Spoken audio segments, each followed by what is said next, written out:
এক নাগারে বৃষ্টির জেরে জলমগ্ন হয়েছে ঝাড়গ্রামের বিভিন্ন ব্লক। ঝাড়গ্রাম সদরের সঙ্গে যোগাযোগ বিচ্ছিন্ন হয়েছে বিভিন্ন ব্লকের।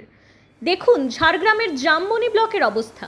চিল্কিগড় এলাকায় ডুলুং নদীর জল বইছে সেতুর ওপর দিয়ে। খরস্রোতা নদী এমনভাবে ফুলে ফেপে উঠেছে যে যোগাযোগ বিচ্ছিন্ন হয়েছে ৩০-৩৫টি গ্রামের মধ্যে। ভোগান্তি যেন এখানকার মানুষের নিত্যদিনের সঙ্গী। কি বলছেন সাধারণ মানুষ, শুনুন তাদের কথা।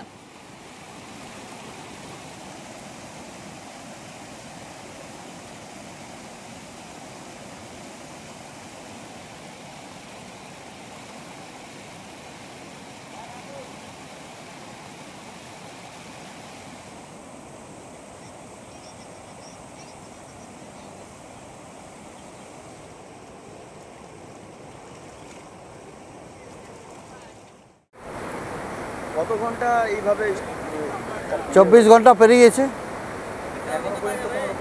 এখন কোনো রকম ইয়ে হয়নি। সমস্যা স্বাস্থ্যকেন্দ্র, যান চলাচল, যাতায়াতের অসুবিধা, সব অসুবিধা হয়ে গেছে। স্বাস্থ্যকেন্দ্রটা আছে না আমাদের এখানে, অসুবিধা হয়েছে স্বাস্থ্যকেন্দ্রের পক্ষে। তাহলে তো অসুবিধা হয়ে যাবে। বাইপাস দিয়ে করি পরিহাটি দিয়ে দিয়ে ঘুরতে হবে। কতক্ষণ সময় লাগবে? মোটামুটি 1 ঘন্টা 45 মিনিট। তখন পেশেন্ট কি আর থাকবে? এমার্জেন্সি পেশেন্ট তো থাকবে না। এখানে তো আপনারা তো ব্রিজের দাবি করেছিলেন, কি হলো? দাবি হয়েছে, তবে সময় লাগবে বলছে।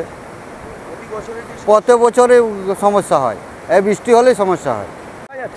আমি গিদিনি যাবো বলে এসেছি সকাল থেকে, কিন্তু এই যে অবস্থা, কাল থেকে আমি দাঁড়িয়েছি, কাল বিকালে এসেছি, তো বিকাল থেকে এসে দেখি পুরো এই গাড়ি যাতায়াত বন্ধ, সব কিছু বন্ধ।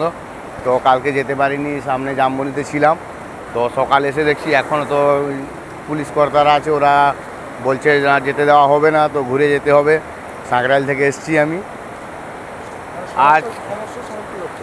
আজ আমি 14-15 বছর এদিকে আসছি, দিদি বাড়ি আছে, কিন্তু এই রাস্তার এরকমই অবস্থা দেখেছি। অন্য তো কিছু দেখতেই পাইনি এখানে। সাধারণ মানুষ প্রশাসনের কাছে দীর্ঘদিন দাবি করেছেন পাকা ব্রিজের জন্য। প্রত্যেক বছর বর্ষা আসে, বর্ষা যায়, কিন্তু পাকা ব্রিজের স্বপ্ন অধরাই থেকে যায়।